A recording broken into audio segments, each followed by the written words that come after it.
जया जी, हम पूरी उम्र पूजा पाठ में लगाते हैं। बहुत से लोग मंदिर जाते हैं, अपने अपने तरीके से ठाकुर जी को प्रसन्न करते हैं, लेकिन हमें कैसे आभास हो कि हमारी सेवा, हमारी पूजा ठाकुर जी तक पहुंच रही है? एक आम आदमी ये कैसे जान पाएगा? सबसे पहले तो ठाकुर जी पे विश्वास रखें। जैसे जैसे विश्वास बढ़ता है अपने आप आभास होने लग जाता है। और देखिए, सबसे बड़ी आवाज़ मैं ठाकुर जी की कहूँगी, ये हर किसी को आती है, हम माने ना माने। हम कोई गलत कार्य करने जा रहे हैं, एक बार ही कहूँगी मैं, भले ही ज़्यादा बार भी ना कहूँ, एक बार मन में ज़रूर आता है ये गलत है, ये सही नहीं है। पर हाँ, जो संसार में इतने डूब गए हैं कि वो आवाज़ तुरंत बंद हो जाती है, या हम उसे बंद कर देते हैं कि नहीं, सब तो करते हैं, क्या गलत है। लेकिन वो जो एक आवाज़ रहती है वो ठाकुर जी की रहती है कि वो गलत है। और जैसे जैसे विश्वास बढ़ता है, मैं आपसे कहूँगी, ये सबके साथ होगा, ऐसा ही नहीं है मेरे साथ ही सिर्फ होता है, और ऐसा नहीं हमेशा से मेरे साथ हुआ। जैसे जैसे विश्वास ज़्यादा बढ़ता गया, ये तब शुरू हुआ। मैं कोई भी, मुझसे कोई गलती हो जाए, मुझे डर लगता है कि क्या करूं, बताऊं कि नहीं, क्या पता माता पिता डांटेंगे। तो कभी कभार ऐसा होता है, मैं एक दिन नहीं कहती, मुझे बहुत डर लग रहा है, तब ये सच में मेरे साथ होता है, मैं झूठ नहीं कहूँगी। मेरे कमरे में जो ठाकुर जी की मूर्ति है, मुझे वो मूर्ति रोती हुई नज़र आती है। मुझे ठाकुर जी बहुत दुखी है कि आज मैंने ये बात छुपाई, तो मुझे बिल्कुल अच्छा नहीं लगता। दूसरे दिन मैं जाकर कह देती हूँ कि मुझसे ऐसी ऐसी गलती हो गई। लेकिन ये जैसे जैसे आप विश्वास आपका बढ़ेगा, आपको अपने आप आभास होने लगेगा। कोई भी अच्छा कार्य आप अगर मन से कर रहे हैं तो वो हो जाता है। जैसे विश्वास जैसे जैसे आपका बढ़ेगा, ठाकुर जी अपनी कृपा बढ़ाते जाएंगे। उन्हें तो, वो तो भक्त का इंतज़ार करते हैं। आप वो मान, पद, प्रतिष्ठा कुछ नहीं देखते, आपकी भक्ति देखते हैं। मन में भक्ति है तो चाहे कोई भी हो, उसे वो गले से लगाते हैं। बस भक्ति और विश्वास रखिए। नरसिंह जी, विश्वास तो था, ना धन, ना कोई प्रतिष्ठा, ना पद, कुछ नहीं था। कितने प्रतिष्ठा वाले, और श्रीरंग जी कितने धनवान थे, पूरे गांव में उनकी इतनी इज्जत, पर ठाकुर जी ने मायरा तो नरसिंह जी के साथ आकर भरा, क्योंकि उनके पास विश्वास था, भक्ति थी। और जिस घर में ठाकुर जी की पूजा होती हो, कीर्तन होता हो, गौ माता की सेवा होती हो, तुलसी जी की सेवा होती हो, और जहाँ घर के जो सदस्य हैं, बेटा श्री राम की तरह हो, बहू सीता माता की तरह हो, माता पिता श्री दशरथ जी और श्री कौशल्या जी की तरह हो, जहाँ जो दादा दादी है या माता पिता है उनकी सेवा होती हो, उनका निरादर ना होता हो, तो वहाँ तो आपको साफ साफ देखने को मिल रहा है, यहाँ तो भगवत कृपा है। जया जी, हमारे जो धार्मिक ग्रंथ हैं जैसे कि गीता, रामचरितमानस, इससे एक आम आदमी का कैसे कल्याण संभव है, या उसके जीवन में इसका क्या योगदान हो सकता है? बहुत बड़ा योगदान हो सकता है। मैं तो कहूँगी इनसे आराम से वो अपना कल्याण कर सकते हैं। जैसे जो गीता जी है, उसमें जो मार्ग बताया गया है, जो ठाकुर जी ने आदेश दिए हैं, अगर हम उनका पालन करें तो हम अपना कल्याण कर सकते हैं। श्रीमद् भागवत में आप देखते हैं ठाकुर जी की जो लीलाएं बताई गई है, जैसा जैसा ठाकुर जी ने किया है। रामचरितमानस में राम जी जैसे बने, उसमें आपको एक परिवार को कैसे रहना चाहिए साफ साफ लिखा है। एक बेटी को कैसे रहना चाहिए, एक बहू को कैसे रहना चाहिए, एक बेटे को कैसे रहना चाहिए, पति को कैसे रहना चाहिए, पिता को कैसे रहना चाहिए, सबके बारे में बताया गया है। जैसा उन्होंने किया वैसा अगर हम करें अपनी ज़िंदगी में, या पूरी भी चीज़ ना करें, किसी एक चीज़ को भी अगर हम जीवन में उतार लें तो हमारा कल्याण हो सकता है। तो इन ग्रंथों में जो जो लिखा गया है, जो जो बताया गया है, जैसे मार्ग बताए गए हैं, उन पर चलकर हम अपना आराम से कल्याण कर सकते हैं। बिल्कुल सही कहा आपने। और मैं आपसे ज़रूर ये कहना चाहूँगी, कहते हैं ना, वो गारंटी के साथ कहती हूँ या चैलेंज देती हूँ या कुछ भी मान लीजिए आप, आपकी ज़िंदगी में कोई भी समस्या हो, कोई भी समस्या का समाधान चाहिए हो, तो मैं कहती हूँ गीता जी या रामायण, रामचरितमानस का कोई भी एक दोहा या एक श्लोक आप पढ़ लें, अगर आपको समाधान नहीं मिले तो आप मेरे पास आओ। ऐसा हो ही नहीं सकता कि आपको समाधान ना मिले। हमारे ग्रंथों में जो कहा गया है, मैं पूरी भी नहीं कहूँगी, कोई भी एक दोहा या एक श्लोक आप पढ़ लें, आपको समाधान मिल जाएगा, आपका मन विचलित नहीं होगा, आपको शांति मिल जाएगी।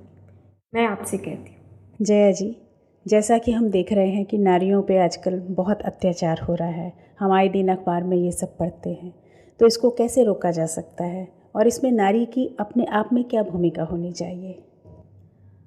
मैं ज़रूर मानूंगी नारियों पे आज बहुत अत्याचार हो रहे हैं और इसके दो सबसे बड़े कारण मैं कहूँगी। ऐसे तो कई कारण हैं, पर जो सबसे बड़े कारण है, सबसे पहला अशिक्षा। शिक्षा की जो कमी हो रही है, आज हम शिक्षित नहीं हैं तो हम सोच समझ के कार्य नहीं करते, विवेक नहीं है हमारे पास।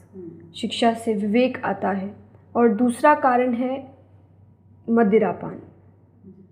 आज जब हम मदिरा पीते हैं तो हम नशे में रहते हैं, हमें तब समझ में नहीं आता कि हम कैसे कार्य कर रहे हैं या क्या कार्य कर रहे हैं, उसकी कैसी सज़ा मिलेगी हमें। हम कैसी भी सज़ा कर दे कि आप ये कार्य करोगे तो इतनी बड़ी सज़ा मिलेगी, पर वो जब नशे में है उसे नहीं पता कि वो क्या कर रहा है। तो ये सबसे बड़ा कारण है, हम जो गलत कार्य आज कर रहे हैं वो सब नशे में करते हैं। तो ये दो अगर बंद हो सके तो बहुत बड़ा उपकार होगा। जितने भक्त हैं उनसे भी मैं कहती हूँ, सरकार से भी कहती हूँ, शिक्षा बढ़ाएं, लोगों को शिक्षित रखें, कि आज के ज़माने में शिक्षा बहुत ज़रूरी है। मैं कथा भी करती हूँ तो मैं साथ में पढ़ाई भी पूरी करती हूँ। और मैं सबसे कहूँगी, आज बहुत जन है जो मेरे पास आते हैं, कहते हैं आपके साथ रहना है, आपके जैसा बनना है तो आपके साथ ही चलते हैं। नहीं, मैंने तो घर नहीं छोड़ा, मैंने तो पढ़ाई नहीं छोड़ी, मैं कथा के साथ ये भी करती हूँ। तो शिक्षा ज़रूरी है और मदिरा पान बंद कर सके।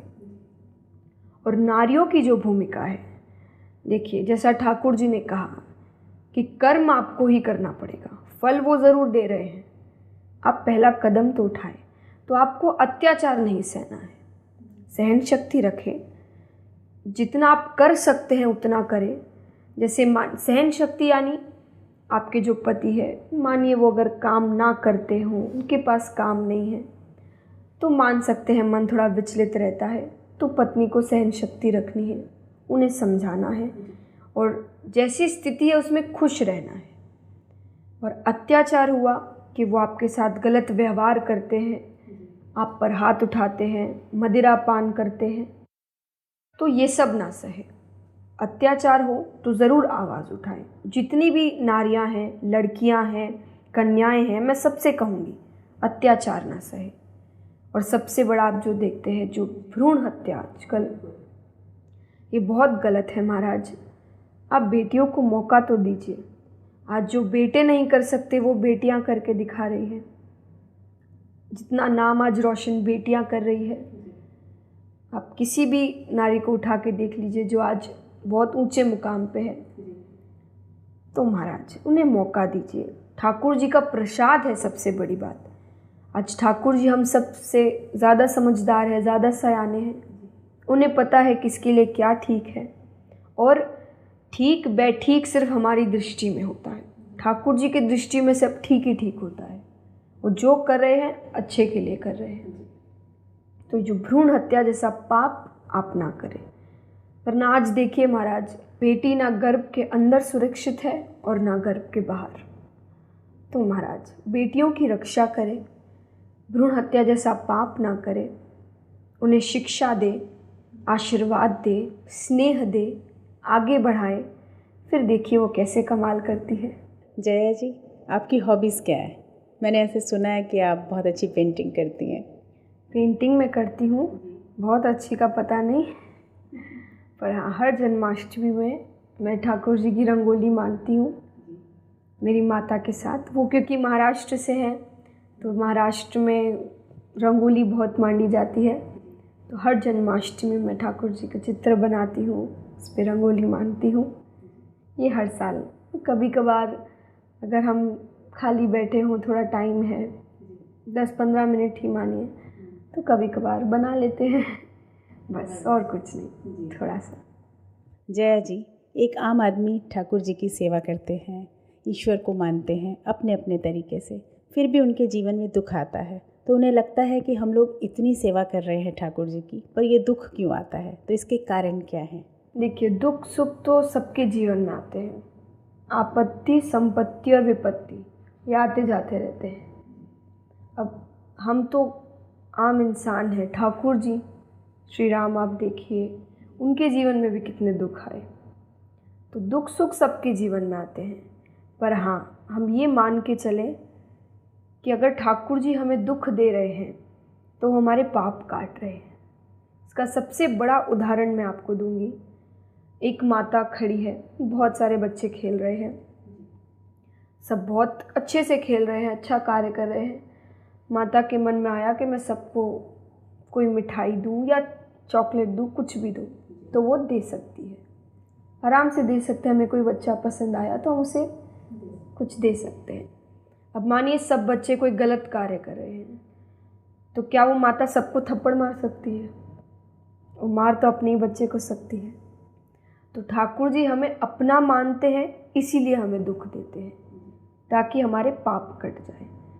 तो अगर ठाकुर जी दुख दे रहे हैं तो हमें तो और उनका शुक्रिया करना चाहिए कि धन्य है ठाकुर जी जिन्होंने हमें अपना माना और हमारे पाप काट दिए। तो महाराज, दुख आए तो ये ना सोचे दुख क्यों आए हैं, ये सोच के खुश हो कि हमारे पाप कट रहे हैं। तो हम चर्चा कर रहे थे राधा स्वरूपा परम पूज्य जया किशोरी जी से। मैं पूरे संस्कार परिवार की ओर से जया जी आपका बहुत बहुत शुक्रिया अदा करती हूँ। बहुत तहे दिल से आपका धन्यवाद कि आप आईं, आपने हमें समय दिया। राधे राधे। राधे राधे।